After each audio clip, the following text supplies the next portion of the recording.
Welcome back करते हैं सबको सरदार टीवी में। डिड यू नो फैक्ट के अबाउट आज हम जानेंगे। क्या आप जानते हैं दुनिया में सबसे बड़ी फ़ौज किस मुल्क के पास है?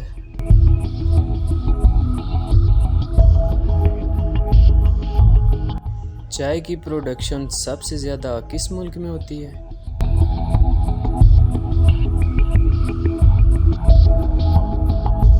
पाकिस्तान को सबसे पहले किस मुल्क ने तस्लीम किया था?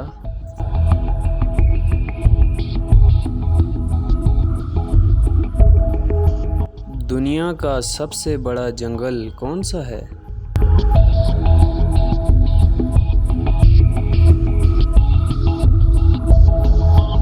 वो कौन सा मुल्क है जहां नीले रंग की जीन्स नहीं पहन सकते?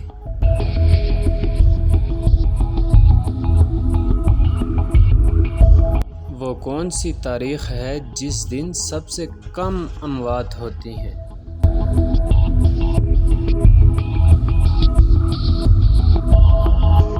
दुनिया की सबसे ज़्यादा खूबसूरत बंदरगाह कहाँ पे है?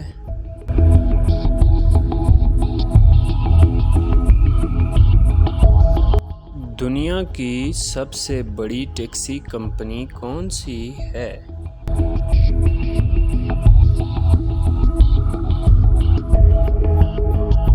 इंसान एक रात की नींद में कितनी बार सांस लेता है?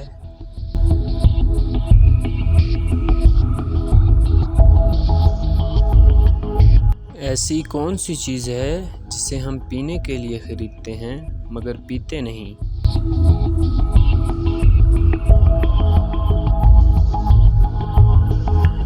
दुनिया में सबसे ज़्यादा बोले जाने वाला नाम कौन सा है? ऐसी अमेजिंग और फैक्ट से बड़ी वीडियो देखने के लिए हमारा चैनल सरदार टीवी लाजमी सब्सक्राइब करें ताकि हमारी हर आने वाली वीडियो आप तक पहुंच सके। शुक्रिया।